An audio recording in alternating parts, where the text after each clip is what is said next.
The story of Harriet Jacobs and her long struggle of getting to the North. Was the North really as promising as Harriet imagined? Harriet Jacobs was born a slave in 1813. She lived in a house with her light-skinned parents and her brother. At the age of 6, Harriet's mother, Delilah, died. That is when she went to live with her mother's mistress, Margaret Hornblow, where she learned many things such as reading and writing. But another thing that Harriet learned was that she was a slave.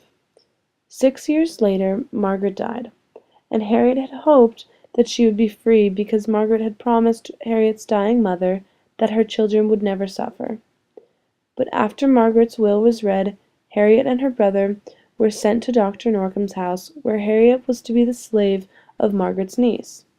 Since the niece was only 3 years old, Harriet's true master became Dr. Norcom.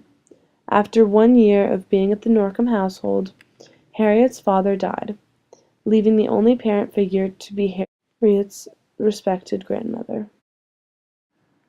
This new phase of Harriet's life presented itself with many new challenges that Harriet had to face. Her beauty, which she describes as a curse, causes her master to constantly harass her. He would write Harriet notes in which he would remind her that he owned her. He would promise her that he would make a lady of her and that she was foolish for rejecting his exceptional kindness. He would whisper foul things into her ear, trying to corrupt her morals.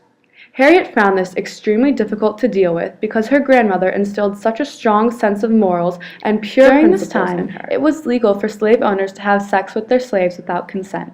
This brings us to the question, why does Harriet's master spend all of his time and energy on trying to get Harriet to submit to him?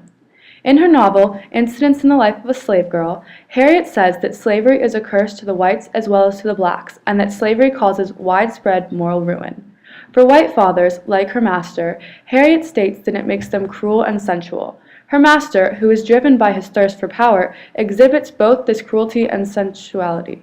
He does not just want to have sex with her, he wants total control of her, which is why he is determined to make her submit to him. Harriet falls in love with the free carpenter who lives in her neighborhood. Harriet, knowing that she needs her master's permission to marry, reluctantly asks him for permission. He is extremely offended and scolds her for even requesting this from him. He declines her request for marriage and says that she could marry one of his slaves if she must have a husband. This increased Harriet's hatred of her wicked master. She realizes that there was no way of escaping his harassment and devises a drastic plan that she thinks will make her undesirable to her master. She decides to have the child of her white neighbor, a slave owner who had shown particular interest in Harriet. Her rationale behind this was that if she was not pure, that her master would no longer constantly go after her. Although her master was angry and appalled at Harriet's immoral decision, he tells her that he will never sell her, and his harassment continues. Harriet has another child with her white neighbor, which again angers her master. He decides to send her to a nearby plantation owned by his son. After some time on the plantation, Harriet learns that her master is planning to move her children to the plantation.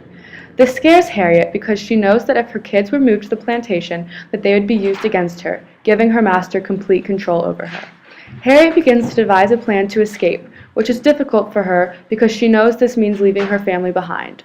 Her only option to protect her children is to abandon her children. After 7 years of living at the Norcom household, one night Harriet made a break for her freedom. She walked quietly down the stairs into the parlor and hopped out the window. She ran through the woods to her grandmother's home, where she asked her grandmother's friends for help, because she did not want to worry her grandmother. In the beginning of Harriet's escape, she stayed in friends' houses and bushes. She moved around in order to keep herself hidden and safe. Finally, Harriet moved into a 9-foot-long, 7-foot-wide, and 3-foot-tall space in the attic of her grandmother's house. The space was so small, dark, suffocating, freezing during the winter, and blazing hot during the summer.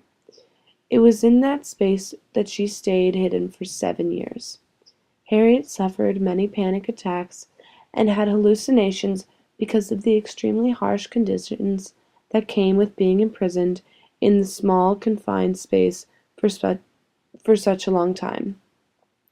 Harriet's only way of making it through the 7 years in hiding was her children.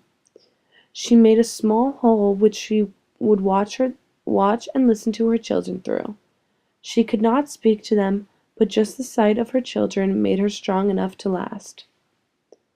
Dr. Norcom never gave up search for Harriet.